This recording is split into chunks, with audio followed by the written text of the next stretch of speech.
Ready to go. Okay. Good morning, everybody, and welcome back. Today we're playing with this little Ryobi 3818 chainsaw, and it's a little bit different than the rest of them. This one's got the distinction of being my favorite. I've had it for about 3 years now, and now she won't hold a tune. I was out there trying to cut firewood this morning, and this guy it won't hold a tune. You tune it, and then it goes out of tune really fast. So that tells me it's time for a quick rebuild. The fuel flow is probably fine, so she doesn't need cleaned up much. We're going to go ahead and put new gaskets in it and get her running the way she should. So let's get started. Alrighty then. So this little guy, like I said, I've had her for a long time, and I actually picked her up as a piece of used equipment a long time ago, 3 or 4 years ago. So she's been on once before to get rebuilt. And you can see she gets used. But when I ran it today, I got nothing. It was just arguing with me and fighting me all the way. So this one's a little harder to take apart than the rest of them. But like I said, it's my favorite, so she's worth the time. Got to take the screws out here, so it's easier to take the whole top cover off and just do it that way and be done. So we're going to grab our handy 25.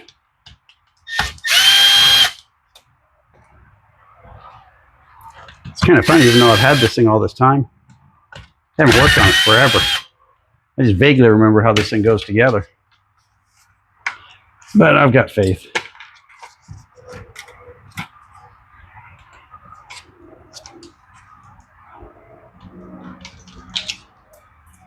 There we go.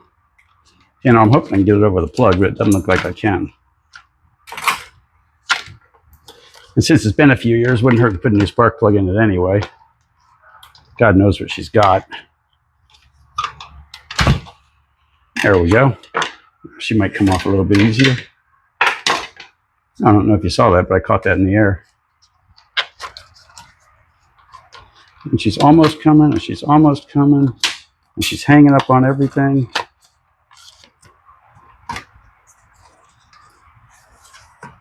And there it is. You can see now we can get to these 2 screws a little bit easier. Now, this isn't the easiest to work on, but just from running lots of chainsaws along the way, this has become my favorite. You know, when you get lots to choose from, you start getting an opinion on which ones you like.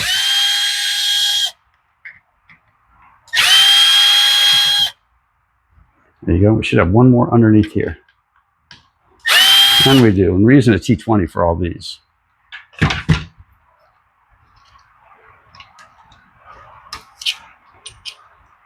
And there we go.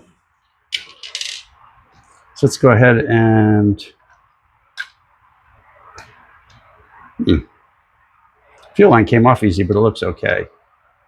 Now this one I'm sure is going to pump gas. That's just the return line there. Since we know it's going to put gas out, we're going to go ahead and kink it.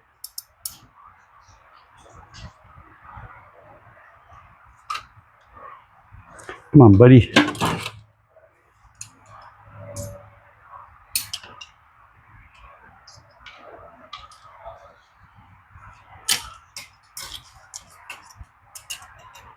I'm sure this carburetor has been rebuilt at least once along the way.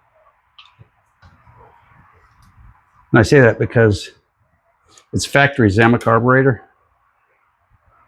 Good old Zama China. And if I'd replaced it, I wouldn't have went to the extra expense of buying a brand name Zama. So let's put some gaskets in it, see how she runs.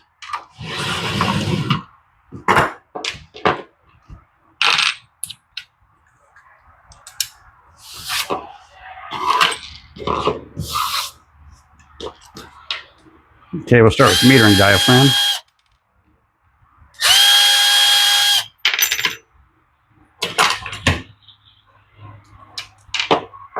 And how's she look? It looks okay. It's got a little bit of a crease here in it. The metering diaphragm's not in half bad shape.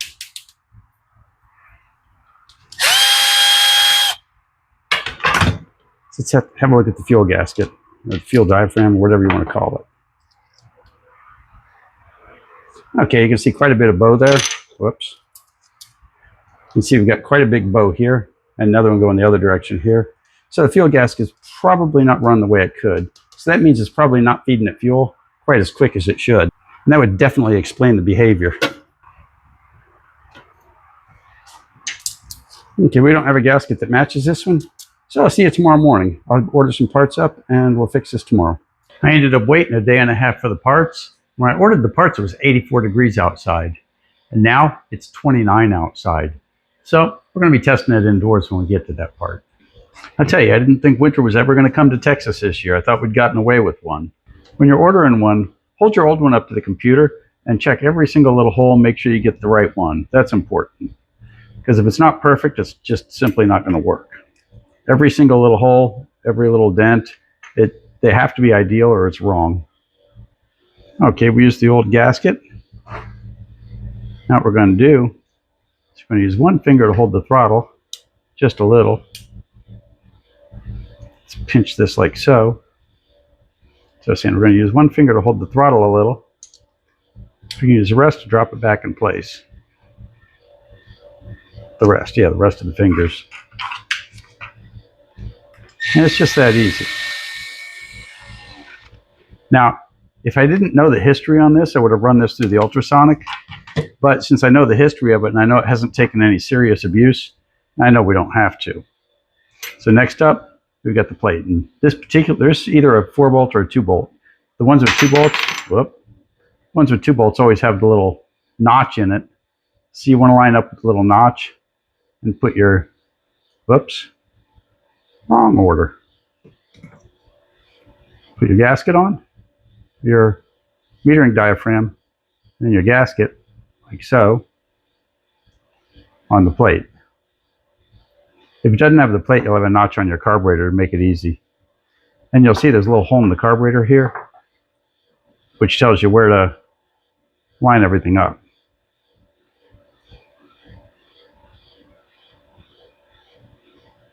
There we go. So let's put our 2 little screws back in. And this should be ready to go. Should be. I felt everything just sort of click into place.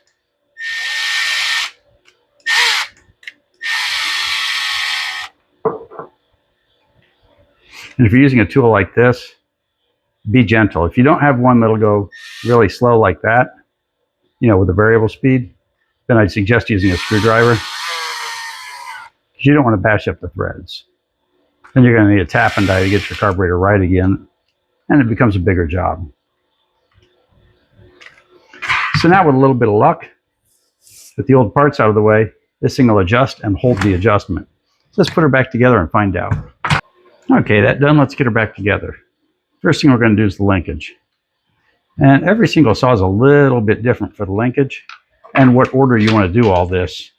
So with yours, just take your time, get a good look at it, and decide what order it came out on. You always want to go reverse of the order you took it apart, even if it sits for a couple of days, because you took it apart in that order for a reason. That was an easy way to take it apart. So that's going to be the easy way to put it back together. Okay, let's get these 2 screws started.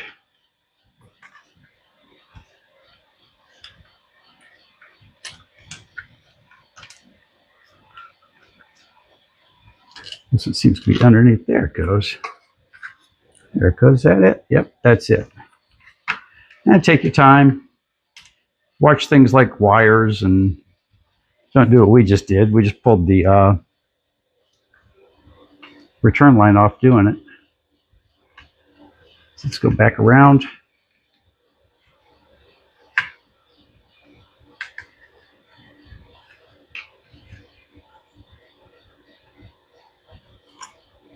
There we go. Okay, and she should be ready to go.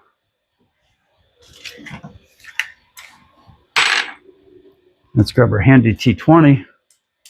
T20? Yep, T20. Get everything lined up and back in place. Come on. There we go. Put that one halfway in. We'll get the second one started. And we'll miss completely.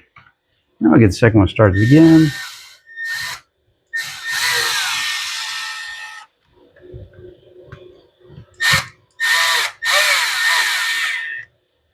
There we go. Now, in this particular model, you want to use care. If you go too tight, you can tear up the rubber bushing behind it. If you twist the carburetor when you do it, so as you can see, it's dancing on that rubber bushing on the manifold. The ones with the metal manifold, just pile it on and you're done.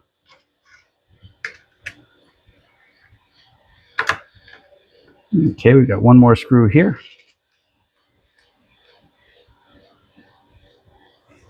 And I believe that's the end of our T20.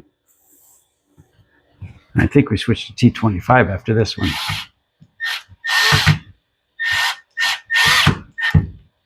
But that screw is necessary because it holds everything nice and, see, it's nice and solid.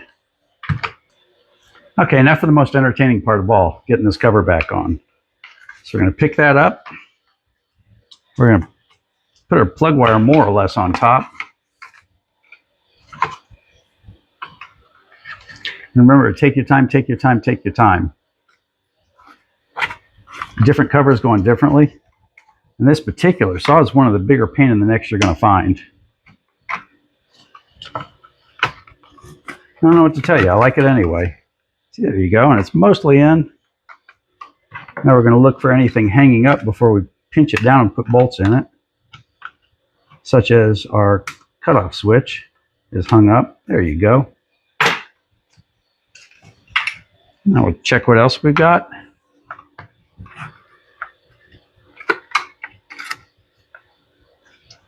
I'll pull you back into place.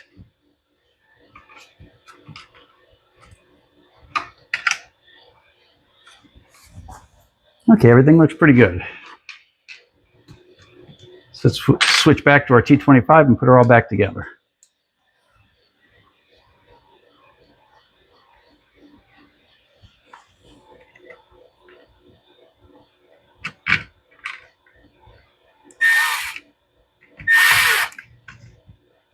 Oh.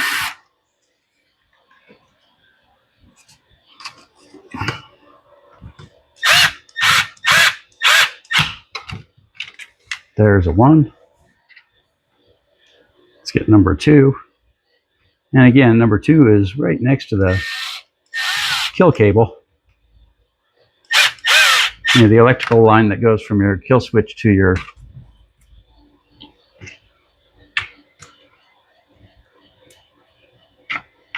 coil. And that's just about it. Now I'm going to go ahead, and I should have done this while I had it apart, but I didn't. We're going to go ahead and put a new spark plug in this bad boy. Okay, are you in frame? Yes, you are. Very nice. Let's give her a run. Okay, we primed her up sitting on the bench. We'll prime her a little bit more.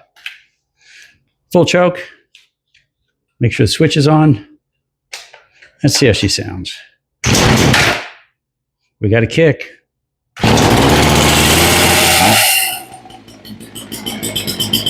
Okay, she's idling nice and low. Let's turn off the... Okay, now you can hear what I hear.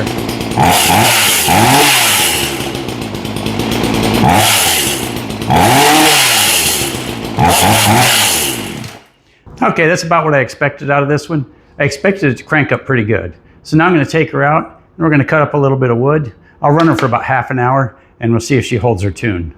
Now I noticed we didn't have to tune it, and the reason for that is I tuned it and tuned it and tuned it before I rebuilt the carb. So it was already pretty close to, it was as good as it was going to get with the old parts. So now it sounds really good with the new parts. So I'll be back shortly.